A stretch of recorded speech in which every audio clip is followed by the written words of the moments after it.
Okay, we're here with Martin Boozer, and Martin has a new toy in his kennel.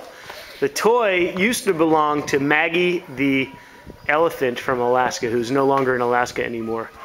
But Martin has taken Maggie's exercise treadmill, brought it to his property, and is in the process of setting it up and converting it to an exercise wheel, an exercise treadmill for dogs. Do you want to explain it a little bit, Martin? Well, it'll not only be a training facility for my dogs, but it'll also serve as a research project for all kinds of potential different tests that we might be doing on the dogs. We already have a few researchers lined up that are interested in doing some science with the hopefully eventually environmentally controlled facility here. And so it's got an incredible amount of potential. When you say environmentally controlled, do you mean air conditioning in the summer? Not just air conditioning, but freezer capability. We're going to be able to run it at 0 degrees. We're going to be able to run it at altitude. There's all kinds of plans in the hopper that we're going to have literally environmental control over this, at least this 20 by 24 section of the building. Wow.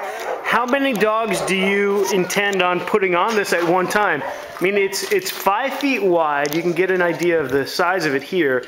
It's 5 feet wide and I believe 26 feet long? It's 22 feet long. 22 feet long. The track is 22 feet long. I mean, you could almost put a 6-dog team here, harnessed in tandem. Well, you could put, you know, 3 dogs abreast. Our dogs are pretty cozy anyway, so you could, if you're building plexiglass sides, you could probably squeeze 3 dogs side by side and run as many as a dozen dogs on that treadmill.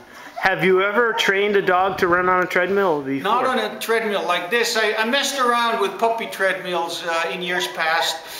They were shorter at your typical human exercise treadmills, and they take to them real easy. Yeah. I even put them on incline where they were self-motivated, but the gravel situation always got into the operation right. of it, and that was usually the end of the $25 treadmill that we picked up at the you pick thrift store. You know. Yeah. This is a bit of a different caliber, and nothing will slow this one down. Yeah, you can't normally find these at Dick's Sporting Goods. No, I mean, maybe in the back room, but... This is the world's biggest, one and only, and largest and heaviest treadmill in existence. And what is it powered by? Right now, there's a 75 electric horse motor powering it. And it's super heavy duty. We're going to pan over here to the roller on it, which almost looks like a 55-gallon steel drum on its side with heavy-duty bearings in there. The whole thing was about 16,000 pounds, but we lightened it up quite a bit, so it's probably, we probably got it down to about 6,000 pounds. I mean, 10,000 pounds right now. So. Wow. And a very thick conveyor belt on there. Looks like it's about 1 inch thick. Almost, yeah. Yeah. And what does it ride on? What is the cushioning between the belt and the... That's 3 plates of UHMW that the track rides on. Right. And it goes really whisper quiet, and that's one of the objectives of the whole operation, is that it goes really quietly, because the dogs don't like mechanical noises that go with it. Sure.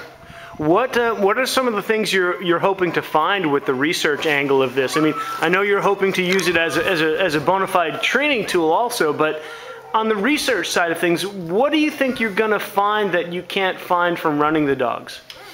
Well, the running is one thing, but what we can do is we can monitor dogs while they're running, which is really hard to do, especially when they start wearing masks. The output, the true measure of how much oxygen the dogs and how much CO2 they produce is really hard to measure in the field. Yeah. Whereas here, where you can have it environmentally controlled, it also has an incline feature where you can actually put heart rate monitors on the dog and have wires and leads attached to the dogs while they're doing their exercises. Right. It makes it a lot easier for the researchers to gather their data that might be almost impossible to gather while the dogs are in harness going cross country. So VO2 max and heart rate there's lots and lots of numbers that are obtainable in a situation like that are really, really hard to get out in the field. Are you doing this in conjunction with Dr. Davis? Or? Dr. Davis is certainly one of them that is lined up to do some work in here. I have a professor in Fairbanks. She's interested in doing some work down here. So we already have all kinds of people lined up, and we're going to be open for business. Do you foresee, with this information that you're going to get, do you foresee it leading to better dog care during long distance racing, or faster records, or? Ultimately, everything we do with and for the dogs is hopefully not only that benefits my dog, but ultimately translates and benefits every dog. You know, I don't think it's going to make them any faster, but understanding insight to what makes them tick and what it takes always ultimately takes leads to better dog care. Yeah. And then of course not only my dogs benefit, but the industry benefits, and it's a trickle-down effect that hopefully every dog eventually will benefit from Sure. better care and more attention and more insight and more wisdom. Do you think your dog food company, Eagle Pack, will be able to benefit from any of this? Absolutely, we'll be able to do dietary studies. It's pretty much unlimited potential for a situation like this. Right. Well, good luck with it, Martin, and we hope to come back and check out your progress with this thing.